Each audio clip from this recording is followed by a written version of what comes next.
नमस्कारम दोस्तों राहुल गांधी के नेतृत्व में कांग्रेस पार्टी और कितना नीचे गिरेगी और कितनी निचता दिखाएगी समझ में नहीं आता। हर बार लगता है कि जितना बैकलैश राहुल गांधी और उनकी पार्टी को झेलना पड़ता है उससे उनमें कुछ तो सुधार आएगा, पर नहीं, राहुल गांधी के साथ ऐसा नहीं है। वो एक अपवाद है। पता नहीं वे कौन सी दुनिया में रहते हैं। कभी कभी तो लगता है कि राहुल गांधी का लक्ष्य अपनी पार्टी को चुनाव जिताना है ही नहीं, बल्कि उन्हें डुबाना है, हाशिए पर ले जाना है।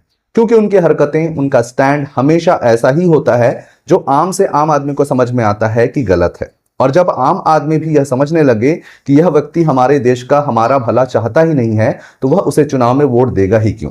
और इसी वजह से ही तो 2014 से लेकर अब तक उनकी पार्टी जो बुरे दौर से गुजर रही है उससे वह अब तक उबर नहीं पाए हैं। इस बार के चुनाव में उन्हें 99 सीटें क्या मिल गई, ये खुश तो ऐसे हुए जैसे इन्हें ही बहुमत मिल गया हो। सच में दोस्तों, कभी कभी लगता है कि इस तरह के आदमी को समर्थन भी कैसे कुछ लोग दे सकते हैं। मतलब इतने भी चरण चुंबक तलवे चाटने वाले लोग हो सकते हैं, मुझे तो विश्वास नहीं होता।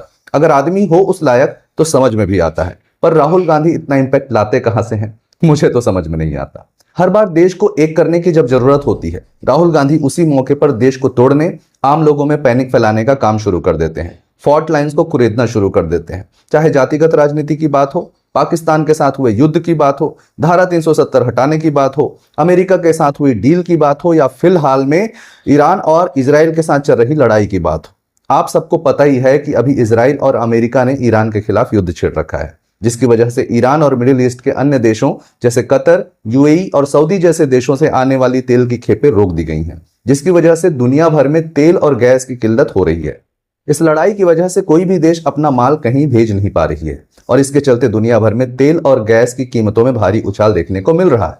और जब पूरी दुनिया में इसका असर हो रहा है तो भारत इससे कैसे बच सकता है, क्योंकि हमारा भी ज्यादातर तेल और गैस इन्हीं खाड़ी देशों से आता है, जिसमें ईरान भी शामिल है। अब इसी तेल और गैस की हो सकने वाली समस्या पर राहुल गांधी राजनीति कर रहे हैं, जबकि सरकार की तरफ से बाकायदा बयान आया है कि हमारे पास अभी भी 50 से 60 दिनों का स्टॉक मौजूद है और अभी तेल की कोई कमी नहीं है। हाँ, गैस की थोड़ी बहुत दिक्कत है, पर उसमें भी डोमेस्टिक गैस के लिए फिलहाल कोई समस्या नहीं है। मतलब आम आदमी के घर में चूल्हा जले, इसकी भरपूर व्यवस्था है। पर राहुल गांधी ऐसे क्राइसिस के समय में, जब उन्हें लोगों को ढांढस बंधाना चाहिए, ताकत देना चाहिए, उनसे अपील करनी चाहिए कि वे चिंता ना करें, उल्टे उन्हें और डराने का काम कर रहे हैं। एलपीजी की कमी का झूठा इंफॉर्मेशन फैला रहे हैं। संसद में एलपीजी सिलेंडर का कटआउट लेकर चाय पीते हुए विरोध कर रहे हैं। पता नहीं यह आदमी खुद को क्या समझता है। भारत के इतिहास में ऐसा सेंसलेस नेता अब तक शायद ही कोई हुआ होगा। इस आदमी ने हर उस मौके पर देश विरोधी बातें की हैं जब कोई भी समझदार आदमी कम से कम एक बार अपनी दुश्मनी भूल एकता की बात तो जरूर करता। सबको पता ही है कि ऑपरेशन सिंदूर पर यह आदमी कैसी बातें कर रहा था। यह वही बातें कर रहा था जो हमारा दुश्मन पाकिस्तान कर रहा था।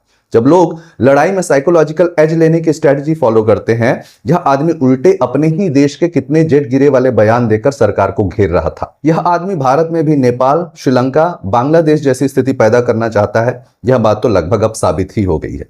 खैर, इस इजराइल ईरान की लड़ाई में पूरा विश्व एनर्जी क्राइसिस के दौर से गुजर रहा है। यहां शायद ही ऐसा कोई देश होगा जहां इस युद्ध के कारण उनका ऑयल और गैस सप्लाई बाधित नहीं हुआ होगा। और इसी वजह से ऑस्ट्रेलिया और अमेरिका जैसे कई देशों ने अपने तेल और गैस के दाम 5 से 15% तक बढ़ा दिए हैं। वहीं भारत इकलौता ऐसा देश है जहां ऐसी कोई पैनिक की स्थिति फिलहाल खड़ी नहीं हुई है कि हमें दाम बढ़ाना पड़ रहा हो। पर राहुल गांधी झूठी खबर फैलाकर यहां भी लोगों का मनोबल गिराने का काम कर रहे हैं। उल्टे लोगों में पैनिक फैलाने का काम कर रहे हैं, डर फैलाने का काम कर रहे हैं कि देश में एलपीजी की सप्लाई बंद हो गई है, लोगों को एलपीजी मिल नहीं रही है।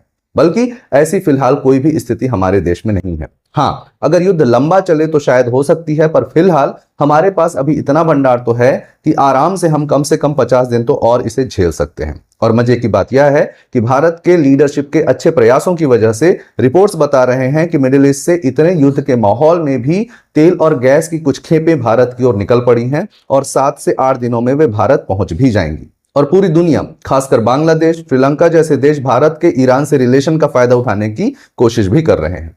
राहुल गांधी और उनकी पार्टी के कई नेताओं ने सरकार की आलोचना की, क्योंकि उन्होंने ईरान पर हमले का विरोध नहीं किया, क्योंकि ईरान का साइड उन्होंने नहीं लिया।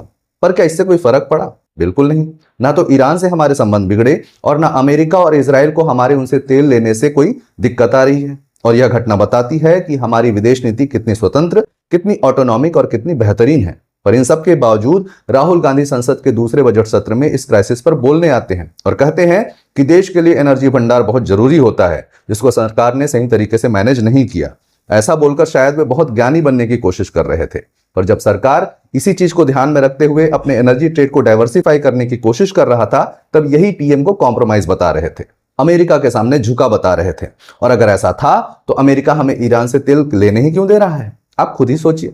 सच कह रहा हूं दोस्तों, इस आदमी को राजनीति, विदेश नीति, व्यापार नीति का नाम मात्र भी ज्ञान नहीं है। अगर होता तो वे कभी भी ऐसी बातें नहीं करते। सरकार को घेरने के चक्कर में देश को नीचा दिखाना क्या कोई समझदारी?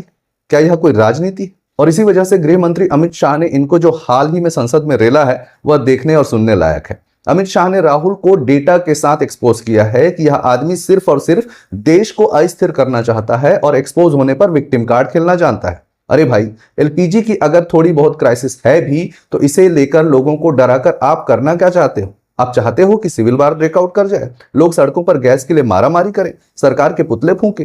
पर राहुल गांधी यह भी भूल गए हैं कि भारत के सभी राज्यों में भाजपा की ही सरकार नहीं है। तेलंगाना, हरियाणा, कर्नाटक जैसे राज्यों में तो उनकी सरकारें हैं। तमिलनाडु, कोलकाता और केरल में तो उनकी अलाई पार्टियों की सरकारें हैं। क्या यह प्रदर्शन उनके खिलाफ भी नहीं होगा? पर मजे की बात यह है कि वहां के मुख्यमंत्री राहुल गांधी के उलट स्थिति को सामान्य बता रहे हैं, लोगों से अपील कर रहे हैं कि वे शांत रहें, ऐसी कोई स्थिति फिलहाल नहीं है। ये सब लोग भी मन ही मन सोचते होंगे कि यह कैसा हमारा नेता है जो एक भी बार नहीं सोचता कि ऐसे बयान उल्टा हमारे खिलाफ भी तो जा सकते हैं।